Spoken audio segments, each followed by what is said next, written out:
It's March 2021.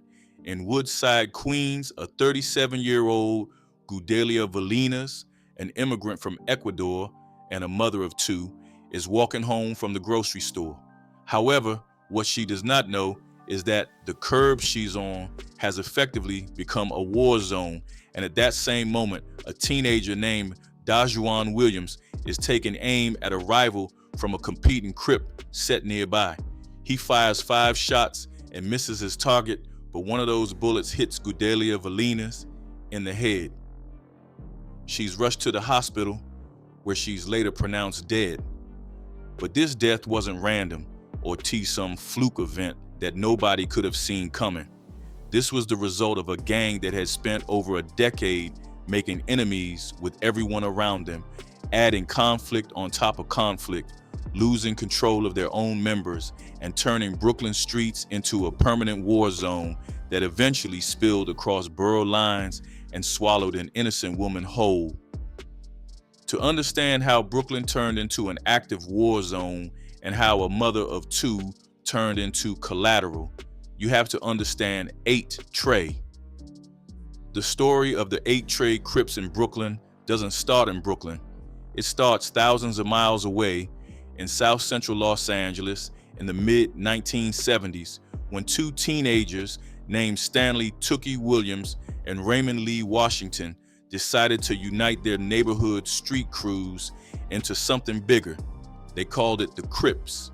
By 1978, there were 45 Crip sets operating across Los Angeles, and the name had taken on a weight that went far beyond any individual neighborhood.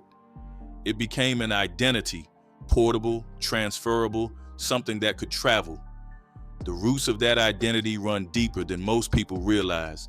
Black gang activity in South Central had been building since the 1950s, fed by post-World War II economic decline, racial segregation that excluded young black men from mainstream organizations, the collapse of black nationalist movements that had briefly offered an alternative political structure, and decades of concentrated poverty that had no legitimate outlet. The Crips didn't emerge from nothing. They emerged from a system that had already failed the communities they came from. Williams recalled in his memoir that the original Crips formed as a fighting alliance against other street gangs. Nothing more, nothing less. But the thing about fighting alliances is that they tend to expand. By 1980, the Crips were at war with the Bloods and increasingly at war with each other, different sets choosing sides and waging large-scale conflict across South Central and eventually into other cities. The 8-Trey Gangster Crips, the specific set that would eventually seed what happened in Brooklyn, emerged in that context, one of dozens of sets forged in the furnace of LA's gang wars, gaining a reputation for being particularly ruthless with people who opposed them. And then the name traveled through the late 1980s and into the 1990s. As West Coast migrants and returning prisoners moved across the country, Crip culture started appearing in cities where it had never existed before. Brooklyn was one of them. The 8-Trey identity made its way into Flatbush, where it settled in and put down roots that had nothing to do with California.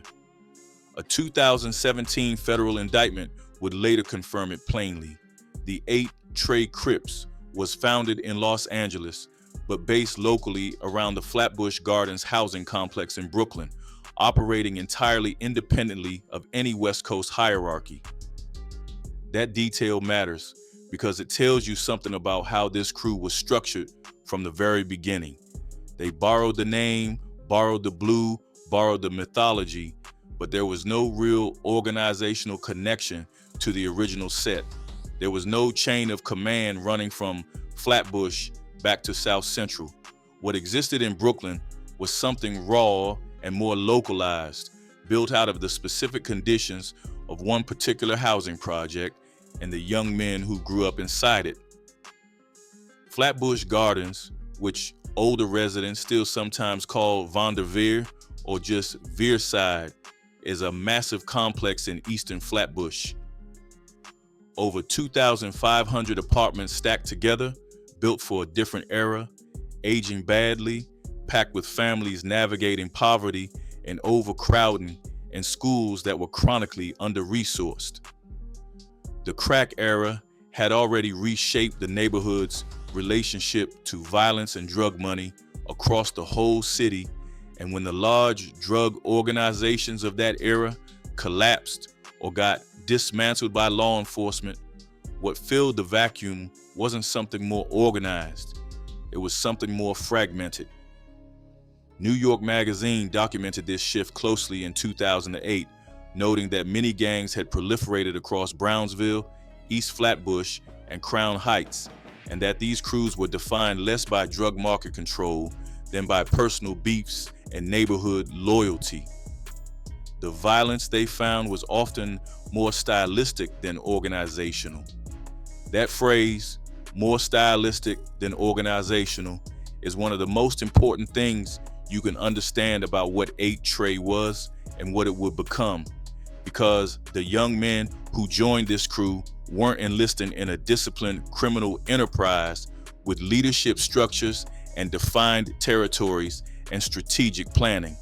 They were joining something that gave them protection when they walked home from school, gave them an identity when traditional institutions had failed to offer one, and gave them access to income when the legal economy had nothing for them. Chef G, the rapper born Michael Williams, who would become the most famous member of this crew, said it himself in interviews. He joined the 8-Trey Gangster Crips at 12 years old, not because he wanted a career in crime, but because he was around violence and he needed to be protected. He never imagined rapping. He just needed to survive Flatbush. That's the foundation: protection, identity, community, and the particular kind of community that forms when everything else, family stability, school quality, economic opportunity, is absent or insufficient. Many members came from families where older siblings or cousins had already been involved in street life, where the generational pull was strong enough that leaving felt impossible. Others came in through friendship, through proximity, through the simple fact of where they happened to grow up. Sentencing documents from the federal cases that would eventually follow showed a consistent pattern. Defendants who had dropped out of high school obtained GEDs if they were lucky and entered the street economy because the mainstream one had no particular use for them. One member's court documents noted he left school early and later got a GED, and that pattern repeated across defendant after defendant, case after case. The hustle inside 8-Trey was primarily crack and marijuana sales, robberies, and extortion. The same basic economic activity that had defined street crews in this part of Brooklyn for decades. By the early 2000s, the set had participants selling drugs and committing crimes under a loosely coordinated framework, with older members directing younger ones and everyone operating under the general umbrella of the 8-Trey name. It was never a sophisticated organization. It was a neighborhood crew that had dressed itself in the mythology of a West Coast brand, and it held together through proximity, loyalty, and shared enemies more than through any real institutional structure.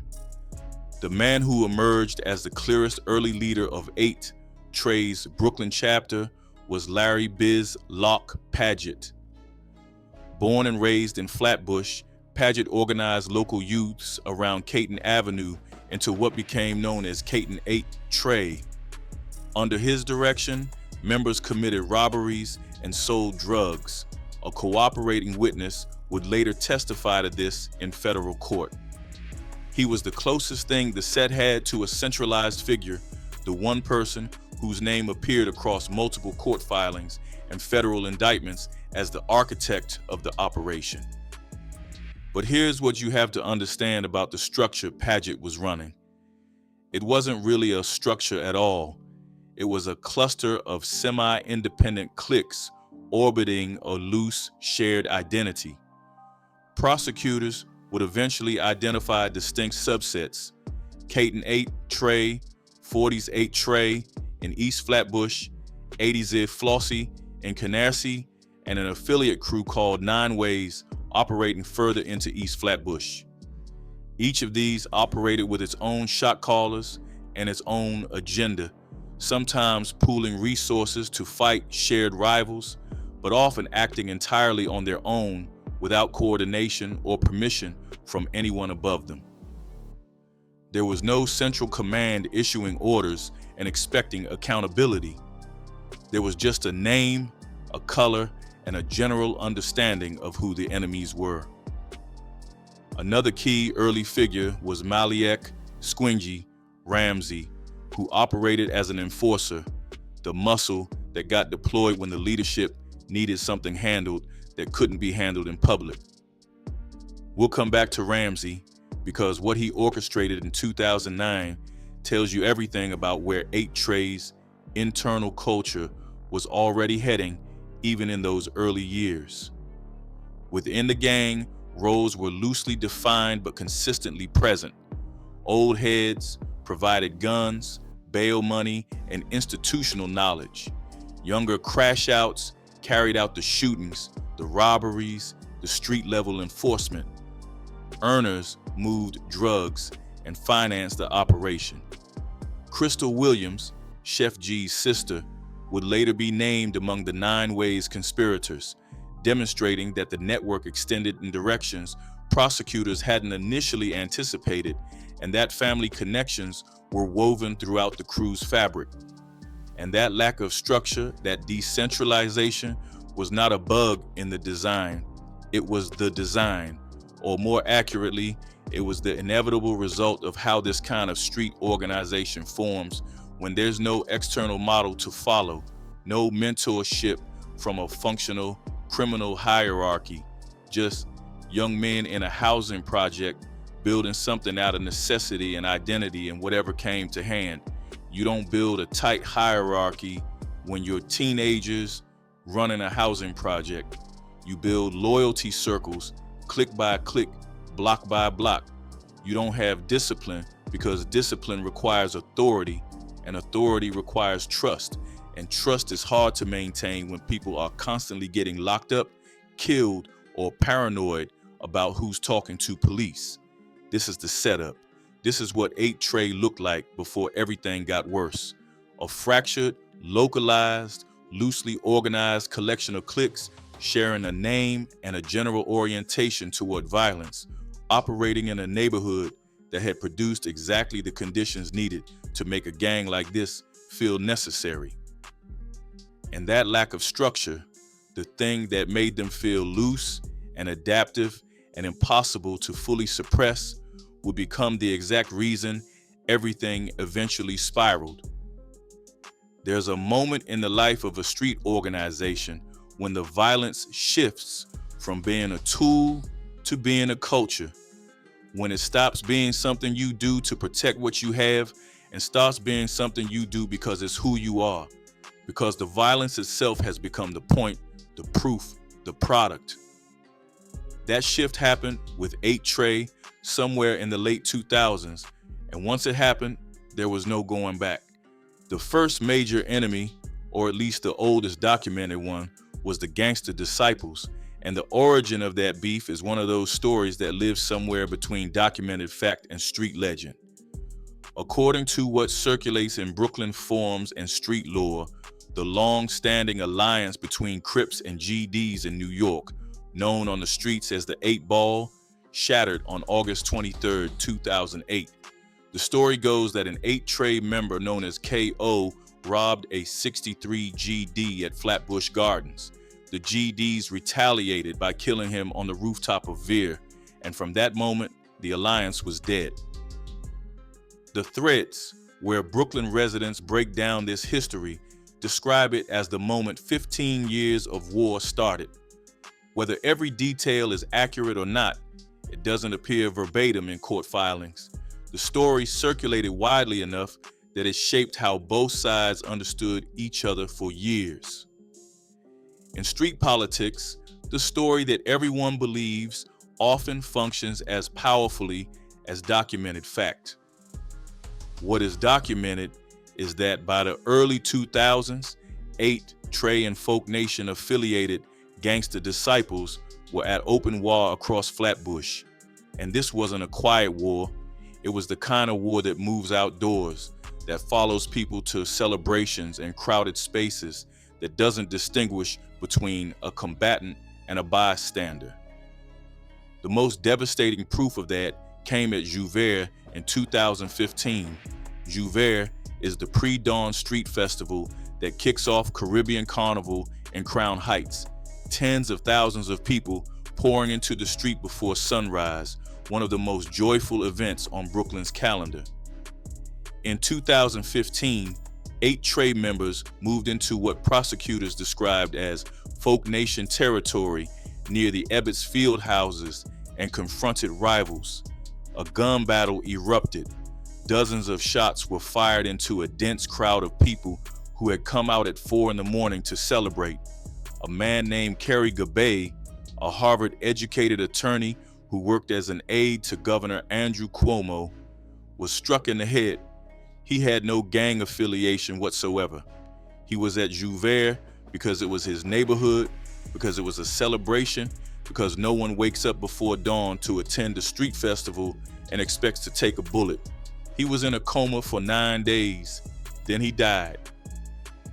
Kerry Gabay's death made national news in a way that most gang violence doesn't, because of who he was and because the optics of a government official cut down at a public festival were impossible for politicians to ignore.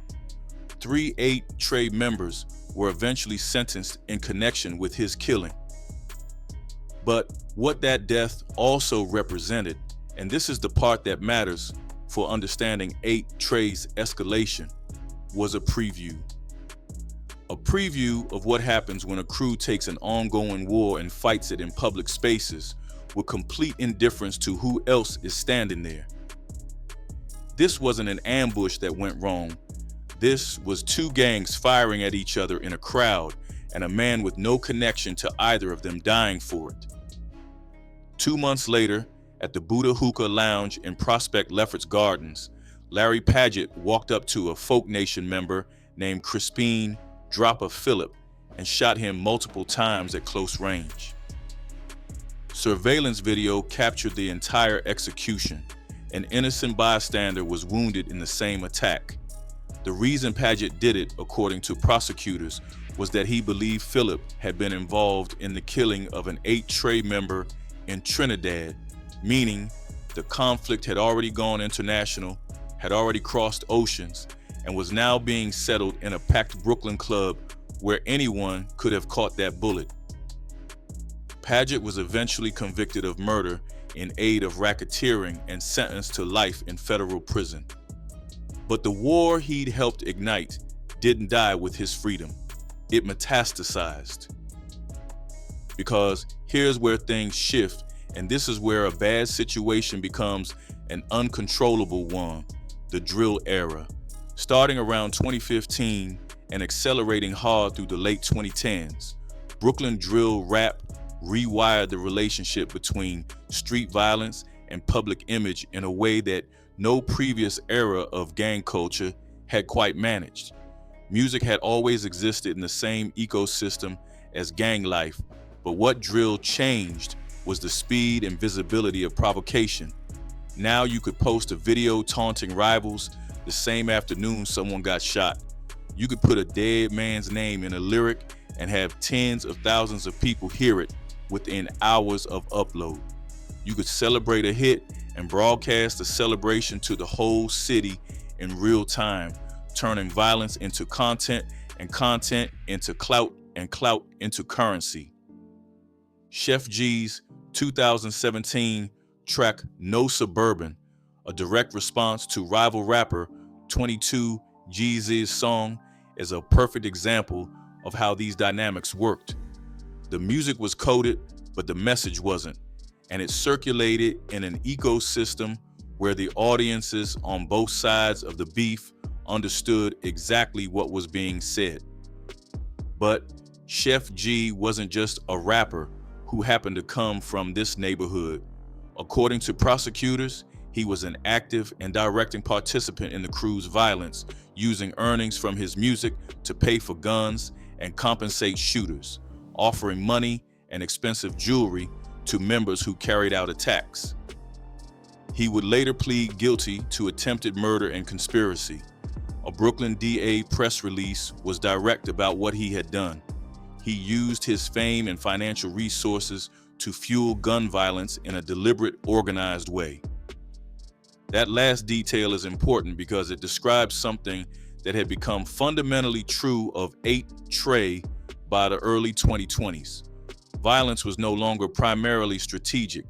It wasn't being deployed to protect a drug corner, settle a market dispute, or eliminate a specific threat to the operation. It was being deployed for image, for clout, for the performance of being the most dominant crew in Flatbush.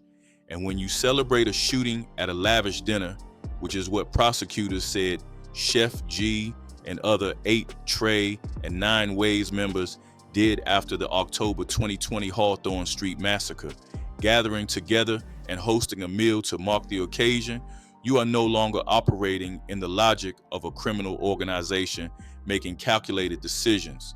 You are operating in the logic of a brand that needs to be maintained, an audience that needs to be served, an identity that demands constant reinforcement through increasingly extreme acts. The Hawthorne Street shooting itself is worth slowing down on.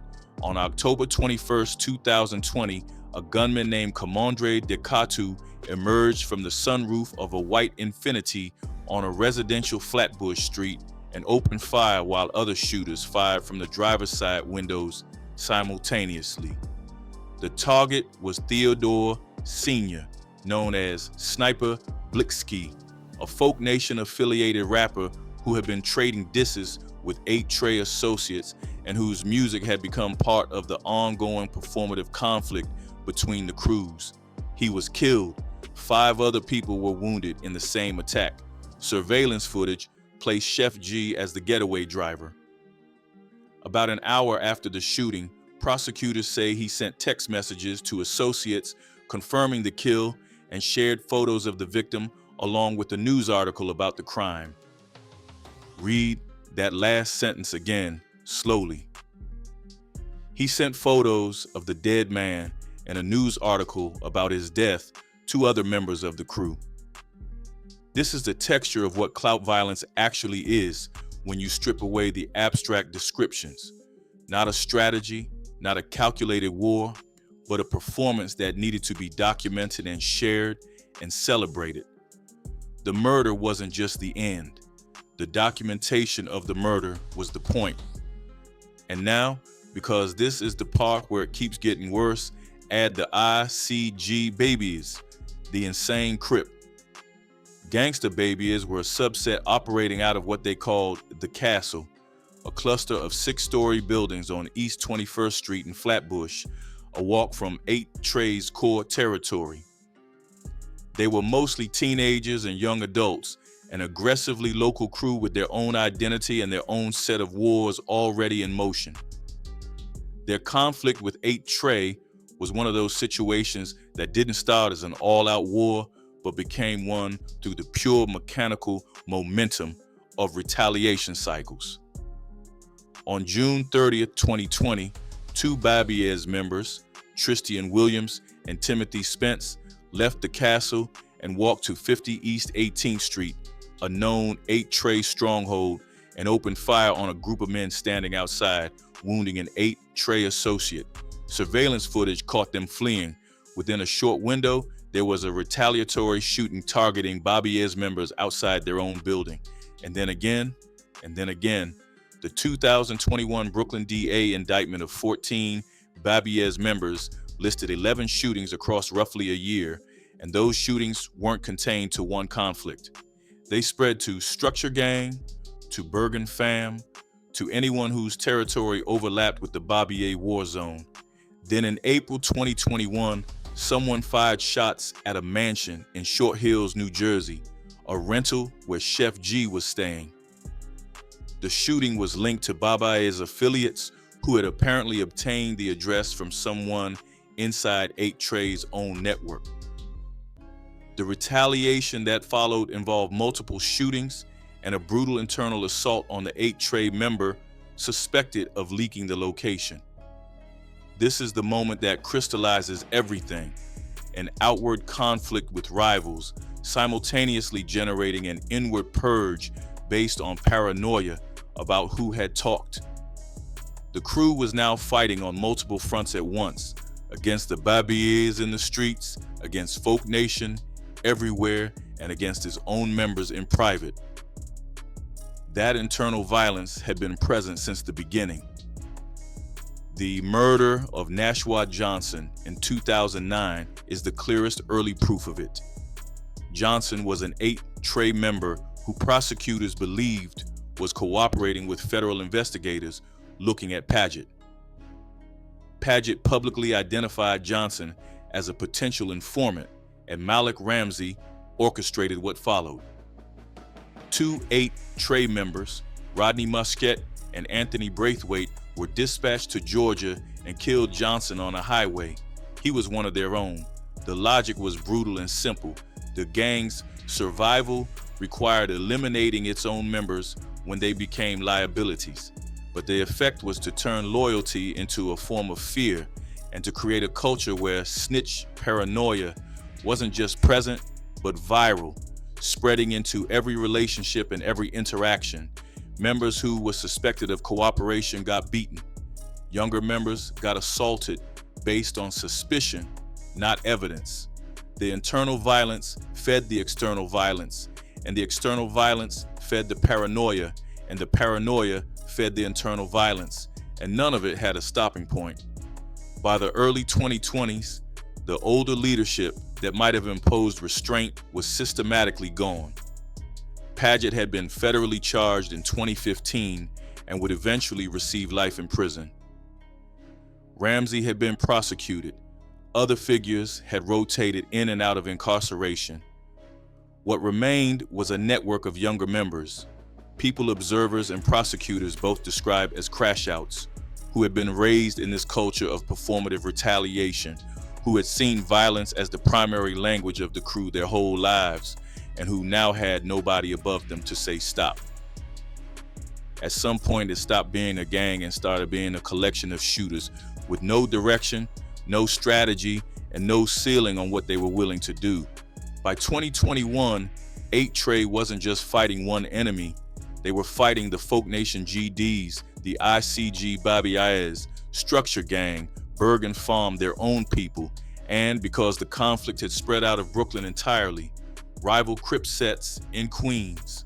They had made enemies in every direction, and with each passing month, the circle of people they were willing to shoot kept expanding, and the circle of people they were capable of protecting, including innocent bystanders who happened to be standing nearby, kept shrinking to nothing, which made what happened in Woodside in March 2021 not a shock.